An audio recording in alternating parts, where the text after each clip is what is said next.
Today's topic is going to surprise some of you who have been following my work for any length of time at all, because for the last several years, I have been very publicly bearish on cryptocurrencies and particularly hard on Bitcoin. Now, I've always been curious about the technology that crypto and the blockchain allows for us to create, but I've always been very bearish on investing in cryptocurrencies, especially Bitcoin. And my primary reason for that for many years was very simply that Bitcoin is not backed in anything. And I would get into debates with some of my pro-crypto, pro-Bitcoin degenerates who would say, well, name something that is backed in anything, Ryan. And I would say, companies. Companies are backed in customer bases and cash flows and network effects.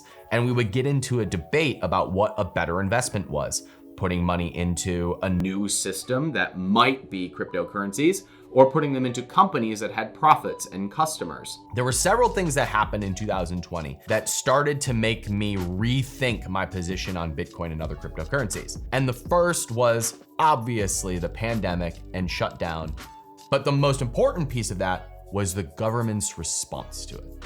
Watching the government's response to the economic shutdown made me go, hey, is anybody else seeing this?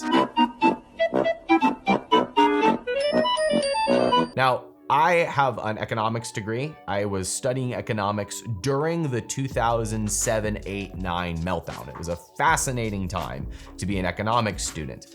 And I watched in horror as the government bailed out banks and put money into the economy and stimulated our way through this, when my background and my perspective says you should just let everything crumble. And then you pick up the pieces on your way to rebuilding the next layer of society, the next era. But the government didn't do that. We bailed out the banks, we put money into the system, we did all of these things in order to inflate the next bubble.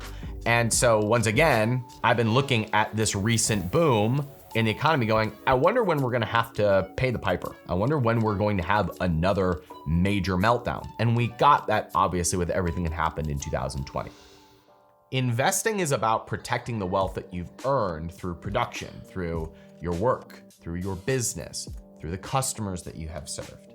And when the government can just eat that up by printing more money, there will be demand on the personal level. You and me will demand there to be some other way for us to control our own wealth, for us to control the purchasing power that we've earned through our previous businesses, our previous professional experience, our previous service of customers.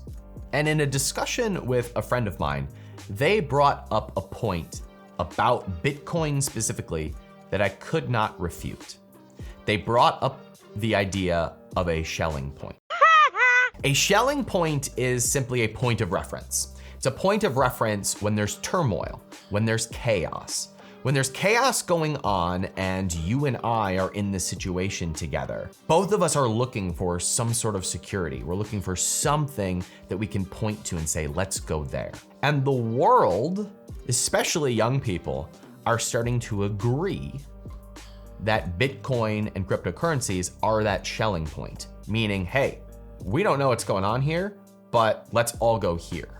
And that is what is creating the increase in the price of Bitcoin, because more people are demanding buying it because they see it as a hedge against inflation. Now, I think Elon Musk made the most compelling, thoughtful point about Bitcoin. And I know he's now canceled from the Bitcoin community, but he said, I think that crypto and Bitcoin is mostly BS. It's just less BS than fiat.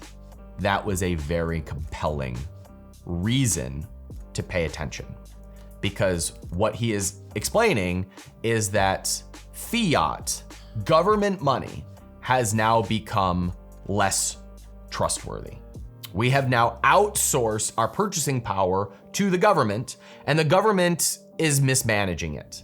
The government is doing things that create asset bubbles and doing things that make the rich richer and the poor poorer. That is all government policy. That is not capitalism at work. That is the government destroying things as they usually do. And that has created more demand for people like you and me to look for a Schelling point, to look for some point of reference, to say, what are we gonna do about this? Because we can't rely on politicians and governments to do something about this. Now, I personally am open to anything that satisfies a few requirements.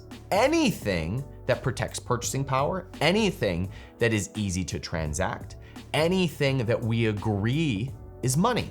Unfortunately, for me, most of the world seems to be agreeing that that might be Bitcoin.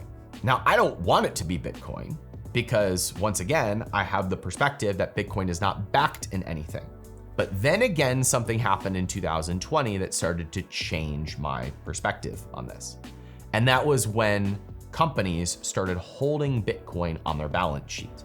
Tesla did it, Square did it, PayPal's doing it. Other companies are rumored to be doing it, but they're now holding Bitcoin on their balance sheet as an asset. And they're holding it as an alternative to cash.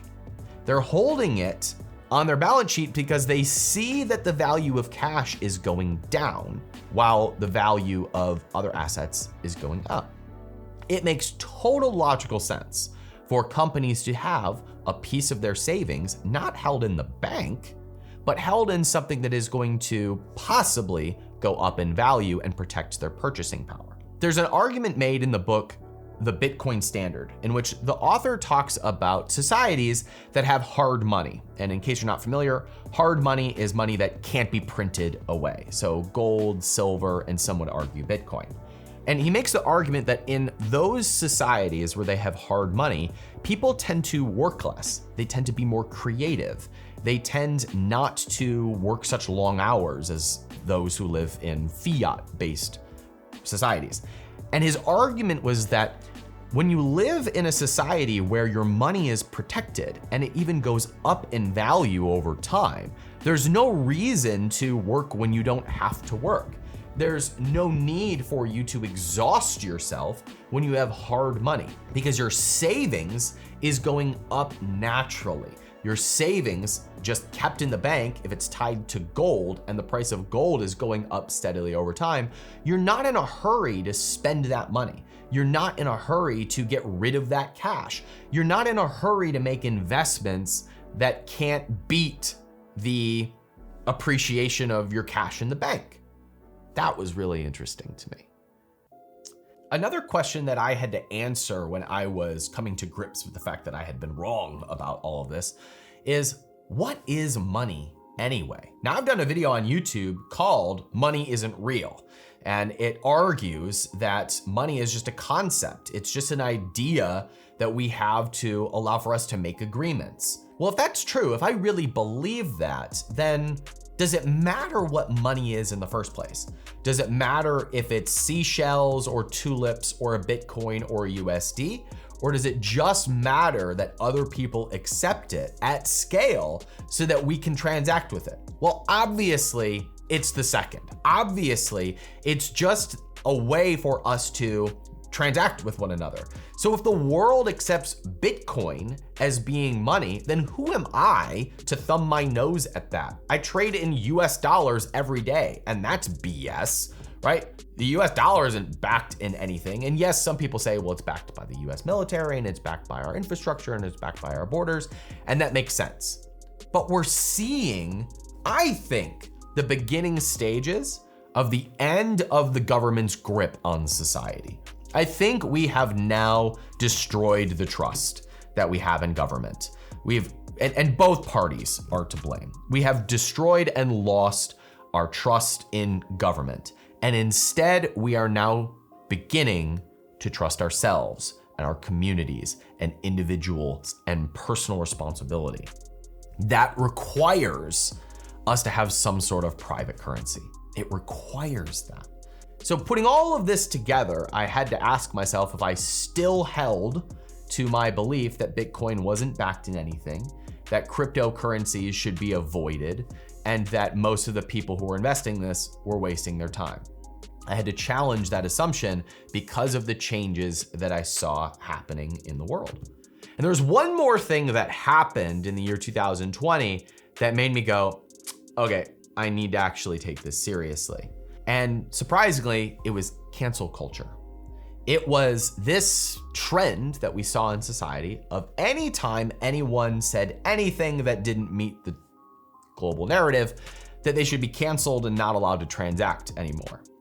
Now, the response to that movement, the response to cancel culture, was what made my ears perk up. Because now what you are starting to see is figureheads emerge that have no personality. Meaning you're starting to see Twitter accounts written by apparently individuals, but that have no personal identity. Of course, there's a person behind that content, there's a person behind that movement, but you don't know who they are. In fact, even Satoshi doesn't have a person behind them. The creator of Bitcoin, no one really knows who it is. Now, that's a very interesting response to cancel culture. The idea that most of us may have avatars on the internet rather than personalities on the internet. So this anonymous direction that we could be going in response to cancel culture made me say, we're also gonna need an anonymous way to transact. And those three things, the government's response, the use of Bitcoin on balance sheets, and cancel culture, made me say, Bitcoin is the best that we have to satisfy the demand for a new financial system. Now, I still have concerns about Bitcoin itself, namely the idea that if the price of Bitcoin comes down, there will be less incentive to mine Bitcoin, which could actually freeze the whole system. If miners are not incentivized to keep doing what they do, then the network doesn't work anymore. And so you have holes, I think, in the Bitcoin network itself. There's also the question about, is Bitcoin going to be the long-term asset that people trade? I think it's possible that 10 years from now, we use Bitcoin as the basis to back most of our transactions and most of our currencies. But there could also be something completely new that emerges 5 years from now. Already, you're starting to see some platforms try to compete with Ethereum, like Polygon is trying to do. So we have no idea what's gonna happen in the next 5 or 10 years in the entire crypto space.